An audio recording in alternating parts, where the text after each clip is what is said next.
Sou um homem doente, sou um homem raivoso, sou um homem sem graça nenhuma. Acho que sofro do fígado. Na verdade, não tenho a menor ideia da minha doença, nem sei direito o que dói. Não me trato e nunca me tratei, apesar de respeitar a medicina e os médicos. Esse é simplesmente o livro mais genial que eu já li na minha vida. Hoje nós vamos conversar sobre Memórias do Subsolo, de Dostoiévski. Bom, esse foi meu primeiro livro de Dostoiévski e é óbvio que eu já fiquei vidrada, já comprei outros, já tô lendo. Esse livro aqui, na verdade, é uma novela, ele é bem curtinho, eu terminei ele em 8 dias, porque eu fiquei viciada. Sabe quando você sai de casa e você quer voltar pra ler, porque você não consegue parar, você fica assim, pensando no livro o tempo todo. Então assim, esse livro foi exatamente isso pra mim. Eu ia, sei lá, pra academia, eu ia trabalhar, eu ficava, meu Deus, eu preciso voltar, preciso ler esse livro. E assim, não conseguia parar. É muito viciante e não dá, gente. Em 2024, assim, já fiz meu projeto Dostoiévski, já quero ler vários livros dele, porque esse homem é simplesmente genial. E esse livro é um dos mais geniais que eu já li em toda a minha vida. E eu vou explicar pra vocês o porquê. Esse livro aqui, ele foi publicado em 1864. Ele vai inaugurar, vai marcar a segunda fase do Dostoiévski, que é a fase pós-exílio. Então, pra quem não sabe, ele participou aí na juventude de um grupo político revolucionário, aí, subversivo e tal, e aí ele foi pego, né, levado pra ser morto, na verdade. E a pena de morte dele era por fuzilamento. Só que no último momento, simplesmente falaram, não, você não vai morrer, você vai pra Sibéria. Então ele foi exilado pra Sibéria. Lá ele fez trabalhos forçados durante anos. E depois, quando ele voltou do exílio, ele tem essa segunda fase, que é a fase pós-exílio, justamente porque essa experiência marcou muito a vida dele, também a escrita dele. Então as coisas que ele vai publicar depois dessa fase, provavelmente são reflexões que ele viveu, que ele pensou enquanto ele estava no exílio, né?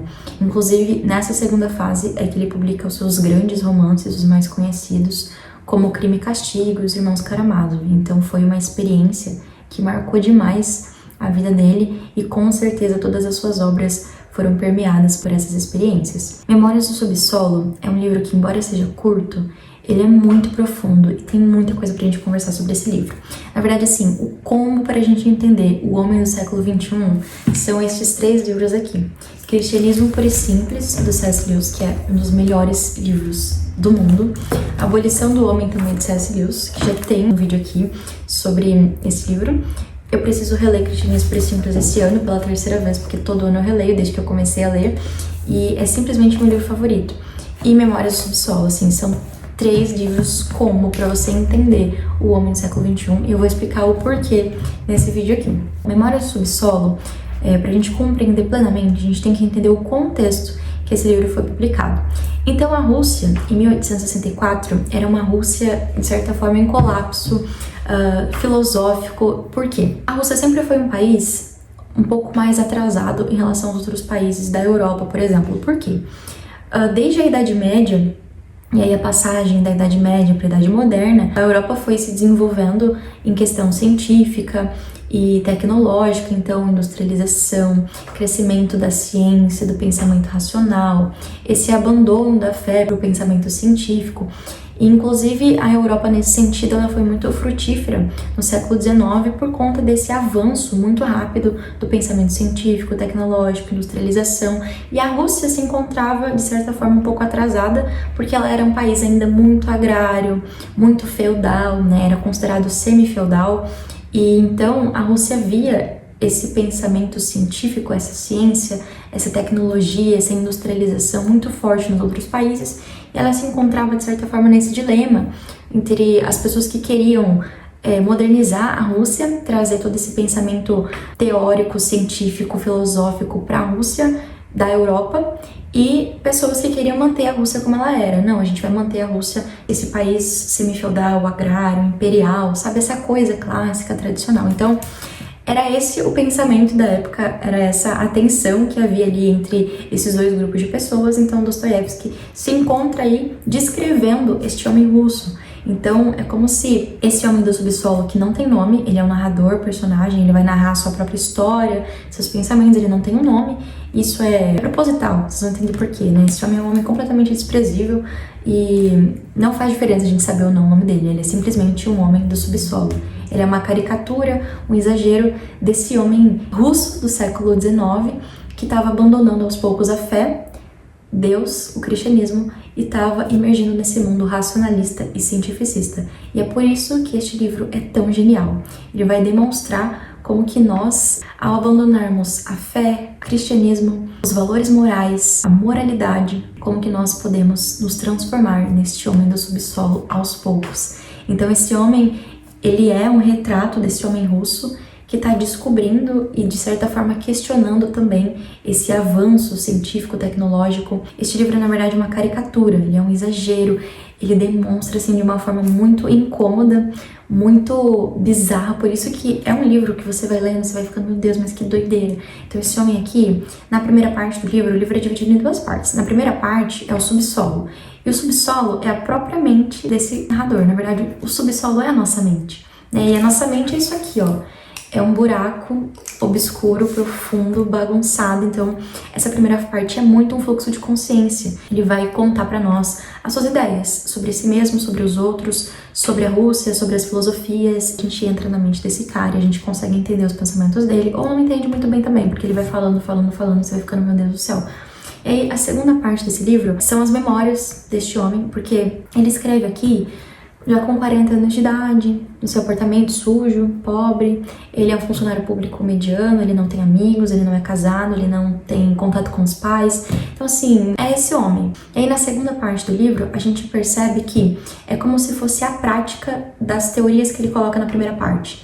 Então, na primeira parte do livro, a gente tem a filosofia desse homem, e na segunda parte a gente tem as memórias do homem que viveu segundo essa filosofia. E qual que é essa filosofia no final das contas? Bom, eu acho que tem duas coisas muito importantes que ele vai escrever para nós nessa primeira parte. A primeira é uma crítica muito forte a esse racionalismo e a esse cientificismo. E a segunda, de certa forma, complementa a primeira, que é o fato de que este homem não tem fundamento moral. Ele não sabe, ele não conhece, ele não entende quais são as causas primeiras, né? E essas causas primeiras seriam justamente aquilo que nos dá um norte, aquilo que ordena a nossa vida, aquilo que nos dá uma moral, um senso de certo e errado. Então esse homem, ele não tem esse fundamento moral e ao mesmo tempo ele critica esse racionalismo, essa ciência que busca colocar o homem em fórmulas matemáticas, porque o homem não é uma fórmula matemática. Então o tempo todo ele vai falar sobre isso, né? O homem não é uma tecla de piano. Essa é uma analogia que ele faz para demonstrar que nós não somos pré-definidos, né? Que se a gente toca uma tecla de piano, ela sempre vai tocar aquela nota, ela não muda. E o ser humano não é assim. Então, o ser humano não é uma tecla de piano. A gente não pode controlar, a gente não pode querer que ele haja sempre da mesma forma. E ao mesmo tempo, o ser humano não é uma fórmula matemática, não é 2 e 2 são 4, não é assim que funciona. Então ele estava criticando o fato de que parecia que a ciência, a razão, estava querendo colocar o ser humano em uma caixinha, uma fórmula matemática, quer dizer, é sempre assim, você tem que viver dessa forma, é isso que é o certo, é isso que a gente precisa fazer. E a ciência não dá conta do homem, a ciência não dá conta de lidar com as complexidades do ser humano. E é isso que a gente vai ver na primeira parte. O homem inteligente do século XIX é sua obrigação moral ser uma criatura por excelência sem caráter. Afinal, o homem com caráter, o homem de ação, é uma criatura por excelência limitada. Então, ele vai fazer uma distinção entre os homens de ação e os homens de consciência ampliada. E ele, obviamente, se considerava esse homem de consciência ampliada. Então, aquela pessoa que entende tudo, que sabe tudo, é uma pessoa que consegue enxergar o que os outros não enxergam, aquela pessoa extremamente inteligente. Esse homem, é engraçado porque ele se considerava muito inteligente e superior aos outros. Até porque ele estava escrevendo um livro, ele estava escrevendo as suas memórias, era um homem culto, erudito, literato, e as outras pessoas eram mesquinhas, medianas, né? Então ele se sente muito superior a essas outras pessoas e ele não se considera um homem de ação, um homem prático, em si um homem de consciência ampliada.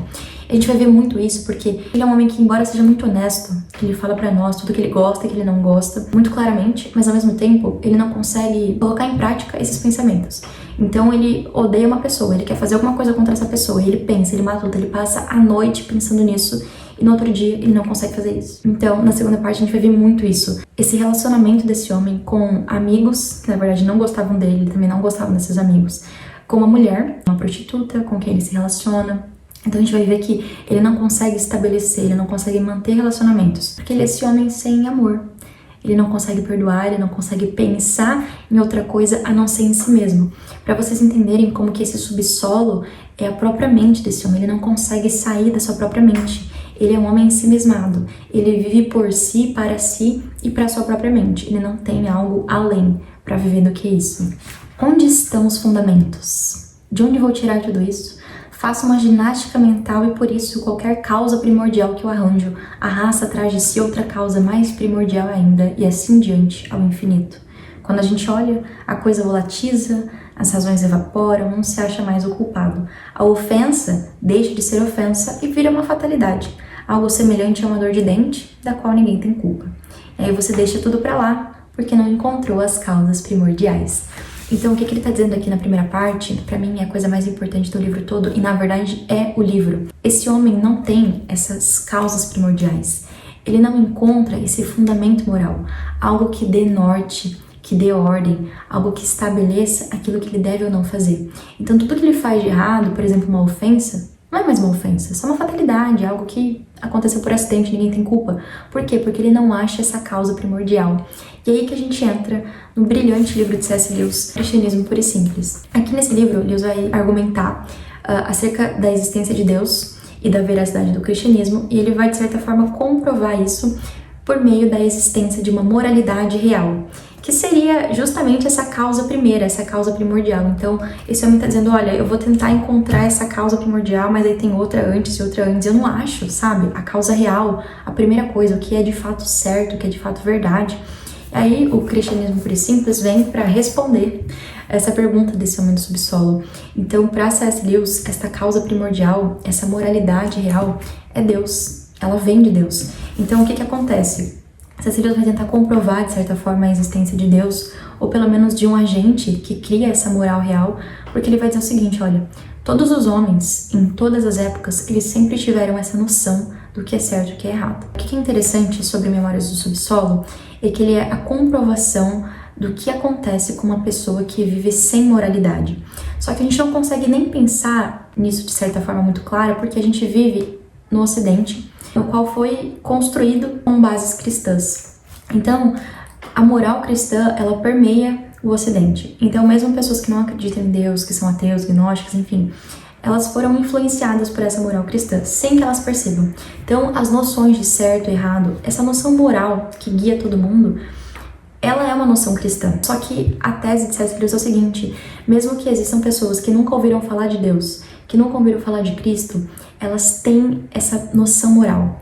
Elas sabem o que é certo e o que é errado. Tanto é que pessoas que morreram, por exemplo, sem saber da existência de Deus e de Cristo, serão julgadas a partir dessa bússola moral, a partir do modo como elas viveram. Por quê? Porque Deus, ele colocou, ele imprimiu no coração do homem a sua lei. Então, desde que a pessoa nasce, ela tem no coração dela essa noção do que é certo e errado. Ela tem essa moral, porque essa moral vem de Deus. E para C.S. Lewis, Deus coloca essa moral no coração de todo mundo. Então, mesmo que a pessoa nunca tenha ouvido falar de Deus, mesmo que ela não conheça Cristo, ela tem essa noção moral. Mesmo que ela venha de outras culturas, de outras religiões. E aí, a partir dessa noção de que sim, há uma moral real, a gente se pergunta, tá, de onde vem essa moral? Como assim, todo mundo, em todos os tempos, épocas, civilizações, independentemente da religião, independentemente da cultura, como que todo mundo tem a mesma noção do que é certo e o que é errado? E aí sim, C.S. Lewis vai chegar na conclusão que essa noção do certo e errado, essa moral, é imprimida no coração humano por Deus. Então essa é a grande tese brilhante desse livro, é por isso que ele é tão importante. E depois ele vai comprovar também, consequentemente, já que existe um Deus que coloca uma moral no coração de todo homem, ele vai comprovar a partir disso a existência também de Cristo e do cristianismo como a religião verdadeira. E para isso, né, pra gente entender que sim, existe uma verdade absoluta, aí tem também a abolição do homem de C.S. Lewis. Pra gente não cair nesse relativismo de todas as religiões são verdadeiras, todos os deuses são verdadeiros, tá? Não tem uma verdade absoluta. Então, esses dois livros são muito importantes, principalmente Cristianismo Puro e Simples. 2 livros que vocês precisam ler para entender o século XXI, para entender o mundo que nós vivemos, são esses dois, assim. Eles se complementam completamente, assim, Memórias do Subsolo e Cristianismo Puro e Simples. Porque a tese do Lewis aqui é brilhante. Dizer o seguinte, olha, mesmo que você tenha abandonado a fé, a religião, Deus, mesmo que você tenha nascido em uma civilização sem Deus, sem cristianismo, você tem a moral dentro de você. E de onde vem essa moral? O que é essa moral? E é a mesma pergunta que o Homem do Subsolo está fazendo. De onde vêm as causas primordiais? De onde vem essa noção primeira de tudo, do que é certo e que é errado? E vem de Deus. Então, a partir disso, a partir de Cristianismo Puro e Simples, para entender isso, vocês precisam ler Cristianismo Puro e Simples. Assim, é um livro que, depois da Bíblia, todo cristão precisa ler para comprovar as suas convicções. E mesmo se você não for cristão, se você for ateu e gnóstico, você precisa comprovar também as suas convicções. Então, leia esse livro para você compreender de maneira muito profunda essa questão da existência de uma moralidade e, consequentemente, a existência de Deus. Eu vou fazer um vídeo só sobre esse livro depois que eu releio, porque ele é muito importante. Mas, voltando para a Memória do Subsolo, é essa questão que esse homem aqui tá vivendo. Ele não tem essa causa primeiro, ele não tem valor moral, ele não tem fundamento moral. Então, de certa forma, não existe certo e errado para esse homem. É por isso que é um livro tão incômodo, e é por isso que esse homem ele é tão estranho. Porque ele vai falando suas ideias, ele é muito histérico, ele é um homem que ele passa a vida toda dele pensando o que as pessoas estão pensando dele, o que as pessoas estão achando dele, as pessoas estão desprezando ele, as pessoas estão humilhando ele. Ele vai tentando fazer a mesma coisa com as pessoas. Ele não tem algo que o guie, que o ordene. A vida dele, a mente dele é isso aqui, sabe? É uma bagunça, porque ele não tem fundamento, ele não tem ordem moral. O tradutor desse livro, que é o Rubens Figueiredo, ele vai colocar aqui uma carta que o Dostoiévski escreveu, que ele diz o seguinte: malditos censores, onde eu achincalho tudo e às vezes blasfemo da boca pra fora, aí eles deixaram passar. E onde conclui de tudo isso a necessidade da fé de Cristo, aí eles cortaram. O que os censores estão fazendo? Conspirando contra o governo? Então, a conclusão do livro, onde ele conclui a necessidade da fé de Cristo, foi censurada pelo governo. E aí o tradutor do livro, ele vai dizer o seguinte: o que chama a atenção na carta e causa certa estranheza é, além da suspeita da ação antigovernamental dos censores, a menção a Cristo e a fé. Afinal, como esse tema se incorpora à novela? Então ele deixa essa pergunta, esse questionamento. Calma aí, você está falando que ele conclui a necessidade da fé de Cristo nesse livro, mas como assim? Onde que a necessidade da fé de Cristo se incorpora nesse livro? Então assim, o próprio tradutor, ele não entendeu que a essência do livro é justamente essa. Esse homem aqui, esse homem é o homem do subsolo, porque ele não tem fé e porque ele não tem Cristo. Porque ele abandonou os fundamentos morais. E era isso que estava acontecendo com a Rússia, e é isso que ele fala aqui. A gente vai abandonando a fé, a gente vai abandonando Deus, abandonando religião, a gente vai abandonando os valores morais, e é isso que a gente se torna. A gente se torna um homem do subsolo. O que é muito interessante nesse livro é que esse homem, ele é muito honesto. Então, como ele não tem nada para dizer que aquilo que ele tá fazendo é errado, ele não sente aquela culpa, sabe? Quando você tem um pensamento ruim, quando você faz alguma coisa ruim, tem alguma coisa que te cobra, você se sente culpado. Se você não se sente, isso é um problema. Mas você, mesmo que você tenha algum pensamento, tipo pensamento intrusivo, sabe? Tem alguma coisa que vai fazer você não fazer aquilo, ou que vai fazer você se sentir mal por pensar aquilo. Mas esse homem não tinha, porque ele não tinha fundamento moral, então nada o culpava. Uma das coisas mais importantes que a gente aprende, que a gente vive com o cristianismo é justamente isso. Nós sabemos as nossas misérias. Então, quando a gente olha para Cristo, a gente vê que nós somos maus, completamente, essencialmente maus. Todos os nossos pensamentos, ações, tudo é mal. Se há algo bom em nós, é Cristo. Então, é isso que esse homem está mostrando. É isso, na verdade, que Dostoiévski está querendo mostrar com esse livro. Sem fé, sem Deus, sem fundamento moral, nós não passamos de um homem do subsolo. E esse homem, ele se achava superior aos outros. Ele se achava melhor que os outros. E, ao mesmo tempo, ele falava mal dos outros. Ele odiava algumas pessoas, como, por exemplo, o seu próprio servo. Ele tinha um criado ali que trabalhava para ele. Ele odiava esse cara.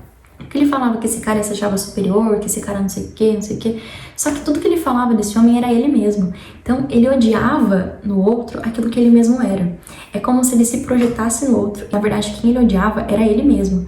Então, assim, é muito louco você perceber a que ponto o homem pode chegar. E esse livro mostra exatamente isso. A que ponto nós podemos chegar quando a gente abandona aos poucos a fé e a nossa crença. Então, esse livro é sobre como eu joguei fora a minha vida, metido num canto, por meio da depravação moral, da pobreza do ambiente, do afastamento do que é vivo e do rancor vaidoso do subsolo. Esse homem é de fato um anti-herói. Ele próprio vai se chamar disso. Não é que ele seja um homem completamente mau, um vilão. Ele também não é um herói, obviamente. Ele é um anti-herói, quer dizer, ele é essa pessoa que, embora não seja boa, a gente sente uma certa compaixão, a gente sente uma certa piedade para esse homem, porque a gente também é esse homem em alguns momentos. Sem essa moral que nos guie, que nos ordene, a gente é esse homem. Por isso que, em alguns momentos, a gente pode se identificar com ele. Em outros, a gente pode pensar, meu Deus do céu, que homem esquisito. Mas é porque, de certa forma, nós ainda temos essa bússola moral. Esse homem tá dizendo assim, ó, eu tô vivendo realmente como alguém que abandonou a fé, como alguém que abandonou a religião. Eu tô vivendo como um homem do século XIX. Não é isso que vocês querem? Razão, ciência, acima de tudo? Vocês não querem abandonar Deus, deixar Deus de lado e colocar o ser humano no centro? Então, eu tô vivendo de acordo com isso. E essa é exatamente uma das reflexões mais importantes desse livro. Algumas pessoas que acham que estão vivendo fora da lei de Deus, algumas pessoas que acham que estão vivendo fora da moralidade cristã, do cristianismo, elas não estão. Porque se elas estivessem, elas deveriam viver dessa forma aqui. Porque como eu falei, mesmo que você não acredite em Deus, mesmo que você seja ateu, mesmo que você seja agnóstico, você foi influenciado pela moral cristã. Então, não tem como você dizer que você vive fora dessa moralidade, porque todas as suas noções de certo e errado, de bem e de mal, foram guiadas por essa moral cristã. Então, o que esse homem está dizendo é o seguinte, olha, se você abandonou Deus mesmo, se você abandonou a fé mesmo, você precisa fazer o que você quiser. Essa é uma questão, na verdade, muito comum nos livros do Dostoiévski. Essa questão aparece também nos Irmãos Karamazov, se não me engano. Eu não li ainda o livro, mas eu já vi essa famosa frase, né? Se Deus não existe, então tudo é permitido. Essa é uma reflexão que tem no livro Os Irmãos Karamazov, se não me engano, algum personagem faz essa reflexão. Mas essa é uma questão muito comum para Dostoiévski e era uma forma dele demonstrar que é exatamente isso. Se Deus não existe, se não há moralidade, então o que te impede de fazer as coisas que você quer? E era o que esse homem falava o tempo todo. O homem não é uma tecla de piano. Ele não vai ser controlado. Então, por que a gente não faz o que dá na telha? E esse homem tá fazendo o que dá na telha. Então, é exatamente isso. Sem moral, sem fé, sem Deus, sem a existência de um criador dessa moral, nós devemos sim ser este homem do subsolo, porque não há nada que nos guie, não há nada que nos ordene. E eu acho que pra você entender isso completamente, se você não concorda com o que eu tô falando, se você acha que não, porque existem ateus muito bons, pessoas que não acreditam em Deus, que têm uma moral, o que você não tá entendendo é que essas pessoas ainda são influenciadas, elas ainda são guiadas pela moral cristã. Não é que elas não têm moral nenhuma, é que elas são guiadas exatamente por essa moral. Que se elas abandonassem essa moral cristã, que elas às vezes nem sabem que estão seguindo, elas seriam este homem aqui. Ele vai dizer justamente isso, olha. Quanto a mim, propriamente, acontece apenas que na minha vida eu levei as últimas consequências aquilo que os senhores não se atreveram a levar nem a metade do caminho. E ainda por cima tomaram sua covardia como expressão da sensatez e se consolaram com isso, enganando a si mesmos. Essa aqui já é a parte final do livro e é a mais importante pra gente entender o que esse homem fez. Ele levou às últimas consequências aquilo que vocês não se atreveram a levar nem a metade do caminho. Vocês estão enganando a si mesmos, quer dizer, vocês acham que, sendo como vocês são, tentando ser bons, honestos, justos, mas deixando Deus de lado, deixando a fé de lado, vocês estão certos? Vocês são sensatos? Muito pelo contrário, vocês estão enganando a si mesmos, vocês são covardes, vocês não têm coragem de viver sobre aquilo que vocês acreditam, porque se vocês não acreditam em Deus, vocês abandonaram a fé e estão vivendo somente pela razão, pela ciência, vivam como tal, porque a razão e a ciência, como ele diz, não dá a nós as causas primeiras, não dá a nós o fundamento moral. Então, ele levou às últimas consequências o que é viver sem fé, o que é viver sem fundamento moral, o que é viver sem Cristo. E vocês, senhores, para quem ele está falando, vocês estão enganando a si mesmos. Vocês não tiveram coragem de fazer isso. Vocês dizem que abandonaram Deus, abandonaram a fé, mas vocês vivem como se não tivessem abandonado. Vocês dizem que não acreditam em Deus, mas vivem como se acreditassem. Então vocês estão enganando a si mesmos. Por isso que eu falei que esse livro é muito honesto. Esse homem ele está vivendo de acordo com aquilo que ele realmente acredita. Ou melhor, aquilo que ele não acredita. Se ele não acredita em fé, em Deus e religião, ele está vivendo de acordo com isso. Por que vocês não vivem dessa forma? Quer dizer, se vocês não acreditam em Deus, em fé, se vocês acham a moralidade cristã horrível, opressora, por que vocês continuam vivendo de acordo com ela? Por que vocês não fazem o que dá na telha? Por que vocês não são como eu, este homem do subsolo? Vocês são covardes e são hipócritas, porque vocês vivem de acordo com algo que vocês dizem não acreditar. Só que no fundo vocês acreditam, obviamente. Deixem-nos sozinhos, sem livros, e na mesma hora vamos ficar confusos. Vamos nos perder. Não saberemos a que aderir, o que apoiar, o que amar, o que odiar, o que respeitar, nem o que desprezar. Para nós, é opressivo até ser gente. Gente com corpo e sangue próprios, de verdade. Temos vergonha disso. Consideramos isso uma humilhação e fazemos de tudo para nos tornarmos uns tais de seres humanos em geral, que nunca existiram. Então a gente tem vergonha de ser humano. O homem de valor, o homem de ação, o homem de fé, ele tem vergonha de ser ele mesmo. de ser um homem de carne, de sangue, de ser um homem que valoriza a fé, que valoriza a religião. Nós temos vergonha de sermos humanos. E a gente busca ser uma fórmula matemática, como ele vai dizer lá no começo, uma tecla de piano. A gente jura que acredita que a ciência, que a razão pode tudo, só que ela não pode. E aí a gente tenta ser este homem que na verdade é um não homem, uma pessoa que não tem aquilo que é essencialmente humano, que é o valor moral, a noção moral. E é justamente isso que esse homem aqui está tentando nos mostrar. Sem fé, sem religião, e é essa conclusão que Dostoiévski fez e que foi censurada, mas que nem precisa estar aqui para a gente entender. Que sem isso, a gente é esse homem do subsolo. O que nos faz não sermos tão ruins, tão miseráveis, tão horríveis assim, é a nossa fé, é Cristo. Porque sem isso, nós não passamos de um homem do subsolo. Olhem só, por exemplo, os senhores querem emancipar o ser humano de seus hábitos antigos, ou seja, daquela moralidade, daquele homem medieval, e aprimorar sua vontade, de acordo com as normas da ciência e do bom senso. Mas por que os senhores sabem que o ser humano não só pode, como precisa reformular isso? E de onde os senhores tiraram a conclusão de que a vontade humana necessita se aprimorar de maneira tão premente? Quer dizer, de onde vem essa noção? Sabe, é esse homem... Por isso que ele é um anti-herói, por isso que a gente tem compaixão e piedade dele, porque a gente entende essa angústia. Ele é um homem sincero, ele tá sendo honesto. Esse homem tá questionando coisas legítimas. Ele tá questionando por quê?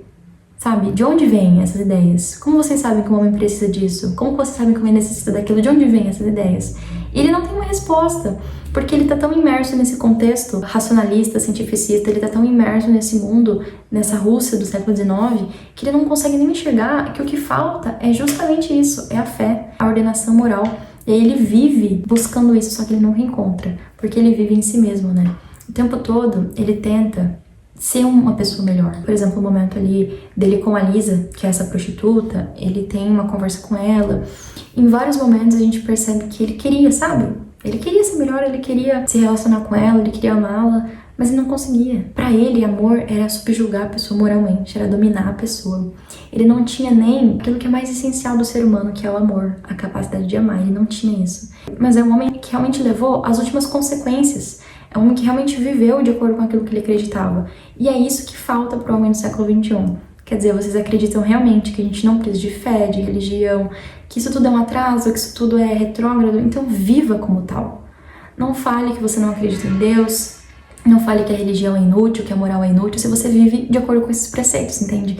Viva honestamente como viveu o homem do subsolo. Eu sou o maior dos nojentos, o maior dos ridículos, o maior dos mesquinhos, o maior dos tolos, o maior dos invejosos, entre todos os vermes que existem no mundo, que podem até não ser nem um pouco melhores do que eu, mas mesmo assim, só o diabo sabe a razão, nunca se sentem embaraçados. Mas olha só pra mim, a vida inteira terei de ouvir desaforos de qualquer piolho que apareça na minha frente. Esse é meu traço característico, porque como eu falei, esse era um homem de consciência ampliada, só que ele não conseguia viver essa consciência ampliada, ele não era um homem de ação. Então as pessoas às vezes o desprezavam, zombavam, humilhavam, e ele tentava ao máximo se vingar dessas pessoas, só que qual que era o traço característico desse homem? Era viver só pensando e nunca agir de fato. Ele, inclusive, ele fala o tempo todo, olha, eu não sou nem um herói e nem uma mosca. Esse homem, ele queria ter a dignidade, pelo menos, de um inseto. Ele se compara a inseto o tempo todo. Eu não sou nem um inseto, eu não sou nem uma mosca. Eu não tenho nem essa dignidade. E, de fato, a nossa dignidade, o nosso valor está muito atrelado à nossa fé. Está completamente atrelado a Cristo. Então, o nosso valor, a nossa dignidade se encontra nele. Então, quando você não tem algo que te mostre que você é importante, que você tem valor, você fica como esse homem aqui, querendo comprovar o seu valor o tempo todo, mas no fim você sabe quem você é. Você chega à conclusão de que você não passa de uma mosca, você não passa de um inseto. E é por isso que a fé é tão necessária, é por isso que Cristo é tão necessário, pra gente saber que mesmo miseráveis, mesmo homens do subsolo, nós somos amados, nós temos importância. E a gente não precisa, como esse homem faz o tempo todo, ficar querendo comprovar a nossa importância, a nossa dignidade, a nossa superioridade, né? Porque a gente entende que a gente não é assim. Esse homem sabia que ele era mau, que ele era horrível, que ele era nojento, que ele era asqueroso. E ele queria mostrar para os outros que ele era melhor, porque ele queria mostrar para si mesmo que ele era melhor do que aquilo. Só que ele não era. O que é mais triste é que ele se contenta com o subsolo. Ele se conforma em viver dessa forma. Afinal, ele mesmo fala, já são 40 anos no subsolo. São 40 anos vivendo dessa forma, então ele não tem perspectiva de mudar. Embora quase o amor o tenha mudado, né? Com a Lisa, ele percebe que ele é assim. Ele é honesto porque ele sabe que não tem como mudar quem ele é, porque ele já tá tão imerso nesse mundo, nesse racionalismo, nessa forma de ver as coisas, que ele não vai conseguir voltar para aquilo que ele de fato é em Cristo e com a fé. Então, esse é um livro profundamente cristão, e eu não entendo como que o tradutor se pergunta como que a fé, como que Cristo pode estar atrelado nessa novela. A fé, Cristo, é completamente o que é esse livro. Nós precisamos da fé e precisamos de Cristo para que a gente não seja um homem do subsolo. Eu terminei esse livro há umas semanas e eu ainda tô muito pensando sobre ele o tempo todo, sabe? Porque a gente vive, eu não sei se hoje mais do que nesse século XIX, em que tudo estava começando, né? Muito mais forte na Rússia. Na Europa já tinha começado há muito tempo, mas na Rússia a gente vê esse dilema, né? Essa contradição, esses pensamentos o tempo todo. Mas no século XXI a gente vê que isso já se consolidou muito, né? Então as pessoas vivem muito dessa forma. A gente não precisa de Deus, de fé, de religião, tudo isso é horrível, tudo isso é opressor. Só que elas não vivem como se elas realmente acreditassem nisso, né? E ao mesmo tempo, essa fé, esse valor moral é completamente desprezado e ridicularizado, como se isso não fosse o que nos torna minimamente bons. Então uma pessoa, para dizer isso, ela tem que não se conhecer muito, sabe? Porque se você olhar para você mesmo, se você ler esse livro aqui, você vai perceber que a única coisa que faz você não se tornar este homem do subsolo é a sua fé. E se você acha que não tem fé, que não tem religião, que não acredita em Deus, você não sabe disso, mas você está sendo completamente influenciado por essa fé. Porque sem ela, sem um mínimo resquício de fé, como disse o homem do subsolo, é isso aqui que nós somos. E vocês, senhores, que não acreditam nisso, ou que não vivem de acordo com isso, estão enganando a si mesmos. Porque sem fé e sem Cristo, nós somos um homem do subsolo. A gente vive pela nossa própria mente. E isso não é bom. Por isso que esse racionalismo, esse cientificismo, o antropocentrismo, essa noção de tirar Deus do centro e colocar nós mesmos, a própria ideia de um super-homem de Nietzsche, né? A gente virou, então, Deus. A gente tira Deus do lugar, beleza, a humanidade matou Deus e agora a gente coloca o homem no lugar, então a gente é um super-homem. A gente se torna Deus. Então você tirar Deus do centro e colocar o homem no centro, assim, vocês acham mesmo que isso vai dar bom? Então, assim, o que vai acontecer é isso aqui. Nada mais, nada menos do que viver como viveu o homem do subsolo. Por isso que Dostoiévski foi simplesmente genial. E esse é o livro mais genial da face da Terra. Simplesmente não dá. Viva a literatura e viva Dostoiévski!